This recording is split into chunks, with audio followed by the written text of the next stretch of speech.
All right, let's talk about MVP candidate Justin Herbert. All offseason, people were talking about what's going wrong with, Herbert in the playoffs, and I thought that narrative was overblown. Like, he was bad in the playoff game against the Texans, don't get me wrong, but I think it's revisionist history to say he was bad against Jacksonville. That was more of a Brandon Staley collapse, in my opinion. But we're not here to talk about Brandon Staley. Sorry for saying his name, Chargers fans who clicked on this to hear me talk good about your quarterback. Let's talk Justin Herbert and just what's going well with this Chargers offense and why we've seen kind of the ceiling get raised for him. So first, play like this. Cover 3 zone, the Broncos are in. So what are the Chargers going to do?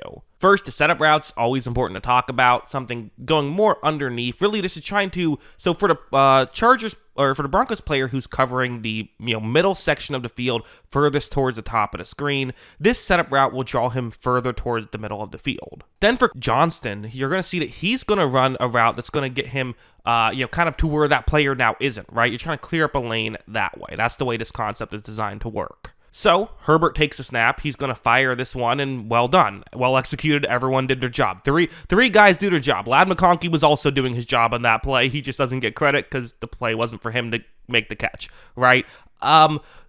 Weird thing here, I have to say. So, Pat Surtain kind of has Johnston, and I don't know exactly what happens, but you're going to see he kind of just lets Johnston go, but the whistle hadn't been blown, and because of that, Johnston picks up a ton more yards on this play.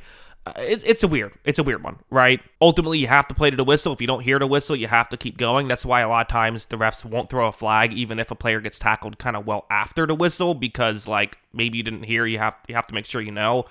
So you gotta do that. I don't know exactly why that happened, but hey, give credit to Johnston for playing it out, right? Hey, if you don't hear a whistle and he lets you go, keep running. Smart job by him. Now, this was not a perfect game from the Chargers. In fact, the Broncos defense played pretty well in this game, I thought. Again, Broncos have, on paper, one of the best defenses in the league. You see here, they're going to once again play zone coverage. Herbert is going to take the snap, and there is just nothing available right here for him to throw. What do? Well, you got to try and use your legs, right? That's really the only option left, and you don't want to throw it away on third down. If you have to, you have to, but you don't have to right now, so try to use your legs. As you see, that's what he does, and really good job by the Broncos of playing run defense at that point, making sure you don't let him get cleanly out of the pocket, and because of that, they're able to stop them on third down. Also, let's head over here because we got to talk about the pass rush here for the Broncos. Broncos rushed the passer incredibly well, and obviously the Rashawn Slater injury hurts. It hadn't been a huge deal weeks 1 and 2. I think you saw it become a bigger deal in this game. This is Trey Pipkins, who's getting help, by the way, towards the offense's right. However, you're going to see Jonathan Cooper, despite the help, goes around Pipkins, is able to get to Herbert and bring him down on a 3rd and 11. You're already going to hold on to the ball longer than you'd want on a 3rd and 11, but there, he didn't really have time to let the play develop.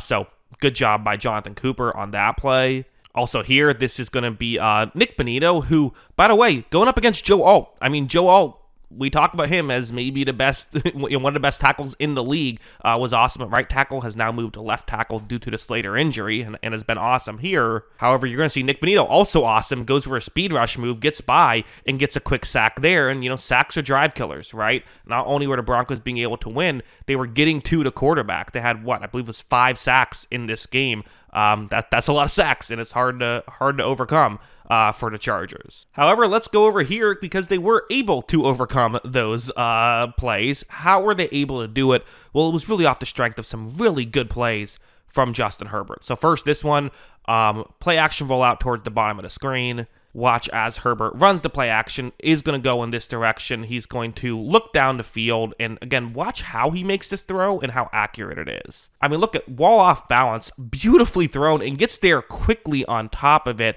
Some of the throws he was making were just these high-level throws, and that's what kind of separates him, for me, from some of these other players who are, there's a lot of good game managers out there, and he's doing a great job at managing the game. But his ability to make these difficult throws is really, I think, the most impressive aspect of his game, where it's not just the solid stuff, it's the impressive stuff. Like this one's another one where, I'm not breaking these plays down a lot because a lot of them are what kind of, like, this one's going to be, the play itself is going to break down. Watch, Herbert runs a play action, looks over the middle, doesn't love what he sees, pressure's coming, so now he's scrambling out. At this point, again, he's going to have to throw off balance and throw in a way that this play was not designed for him to throw. But I mean, look at this throw and catch from him and Quentin Johnston. Oh my goodness, what a play by both of those two players.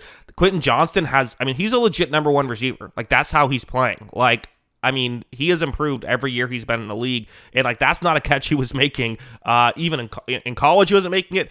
In the first 2 years, he wasn't making it. He's making it now, and what a throw from Herbert. Of course, I was going to put this at the end of the video. Let's just put it now. The game winner, again, kind of very similar. Herbert takes a snap, and game tire, not game winner. But you see, looking down the field, what's over the middle isn't working. There's pressure in his face. Again, we know he can manage a game, but what if there's no game to be managed? Well, then he can just scramble out and then, while getting hit, throw like a frisbee down the field to Keenan Allen, who makes the catch. It wasn't even really that open in that situation. I mean, that's got to be the player of the year through 3 weeks, right? I mean, that's just absurd. Like, the flick of the wrist to get the ball all the way down there. I don't even get how that happened. He threw it kind of sidearm because there was a hand in his face. He couldn't throw it normal. I mean, that's unbelievable. That is, that is up there with the top guys in the league. That's why he's, in my opinion, probably through 3 weeks been the best player in football, been the MVP because of this stuff. I don't know. Josh Allen's been good. Some people can throw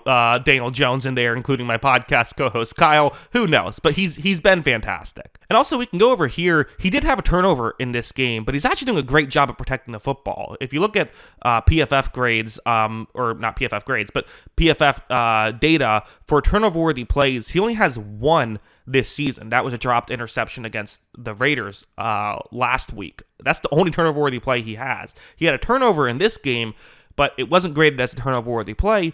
Let's talk about what it was. So it's zone coverage, cover 3 zone on a 3rd and 9. That's the setup route, trying to draw a player over the middle, further over the middle, and then they're going to have Quentin Johnston run that route. Herbert's going to take the snap. You see that Quentin Johnston has a bit of a window. It's tough. Herbert's also getting hit as he's thrown. He tries to fire it through the window, just gets batted up and then intercepted. Definitely some bad luck there, but also, like, that was a risky play, and again, it's one of those things where it's like, is it turnover-worthy play? I can see why you'd say no. That is kind of the one risk he took that didn't work out. But ultimately, like, again, he took one risk that didn't work out. Other than that, he's just playing fantastic football, and the good is outweighing the bad. I mean, by far. Like, there's barely any bad, right? And there's a ton of good. So, yeah, I mean, it's great stuff from Herbert. I think he's been fantastic. That's what I think. What do you think? Let me know in the comments below. I will mention I do have a movie channel. If you like watching movies, want to hear me talk about movies, you can check that out. The link is in the description below. Jackson Kruger Movies. But yeah, those are my thoughts. What are yours? Let me know in the comments below. Always love hearing from you. And of course, as always, thanks for watching.